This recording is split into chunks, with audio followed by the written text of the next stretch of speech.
Assalamualaikum warahmatullahi wabarakatuh. Halo teman-teman semua, kembali lagi bersama saya Lutfi Aprilia yang akan membahas tentang apa saja sih yang telah kita bahas pada pertemuan keempat, tepatnya pada tanggal 9 Maret 2026 pada mata kuliah Public Speaking. Jadi perkuliahan ini dimulai dengan majunya 3 orang yang diberikan waktu 10 menit oleh Pak Adi untuk menunjukkan atau mempersilahkan untuk apa yang telah kita persiapkan sebagai latihan kita berpublic speaking. Nah, jadi mahasiswa pertama itu ada yang menjadi guru. Nah, di situ mahasiswa pertama itu menjelaskan tentang MBTI. Nah, terus mahasiswi kedua itu dia sebagai seller live yang menjual kerudung. Nah, di situ mahasiswi kedua itu benar-benar melakukan live di TikTok.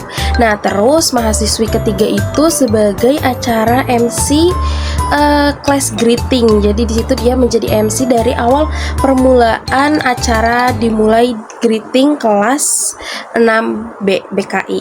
Nah, selanjutnya itu ada presentasi kelompok 2 yang membawakan tentang metode dan teknik public speaking. Nah, jadi ada beberapa metode dan teknik yang dipakai oleh para speaker untuk berjalannya penyampaian materi ini ada dengan menggunakan beberapa metode dan teknik.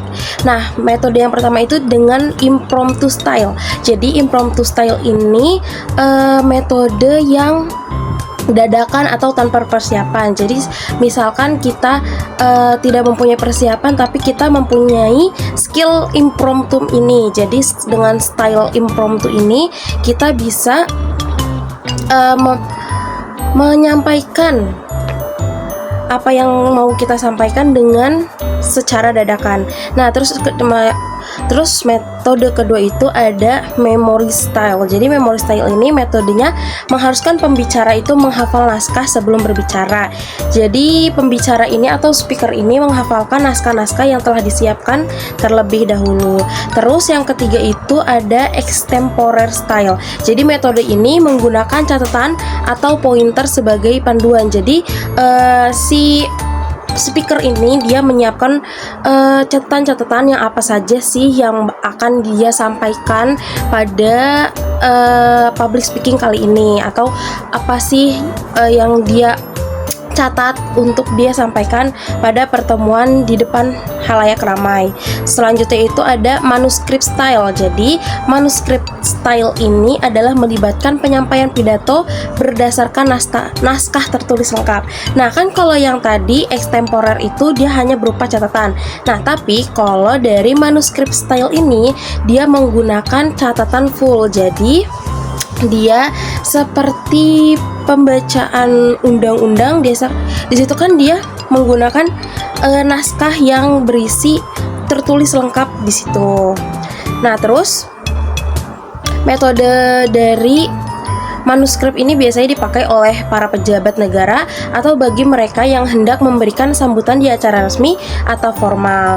Metode manuskrip umumnya digunakan untuk menghindari terjadinya kesalahan karena setiap kata yang diucapkan akan diperhatikan oleh masyarakat luas dan dikutip oleh media massa. Terus juga ada proses praktik public speaking. Jadi sebelum praktik public speaking ini ada beberapa yang harus kita perhatikan. Contohnya seperti persiapan.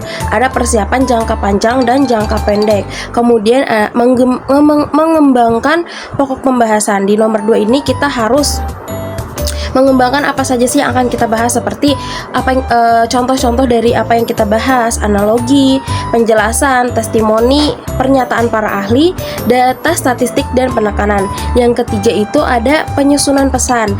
Pidato yang tersusun rapi akan mempermudah para pendengar itu untuk memahami apa sih isi pesan yang disampaikan oleh para speaker. Nah, terus juga ada manajemen kecemasan. Dalam berbicara di depan umum, manajemen kecemasan ini umumnya sangat penting ya untuk para speaker sebelum memulai berbicara di halayak ramai, karena kecemasan ini salah satu hal yang harus kita manajemen, harus kita manage dalam diri kita supaya tidak menjadi halangan untuk kita berbicara di depan umum. Oke, mungkin cukup sekian yang bisa saya sampaikan. Kurang lebihnya mohon maaf. Wassalamualaikum warahmatullahi wabarakatuh.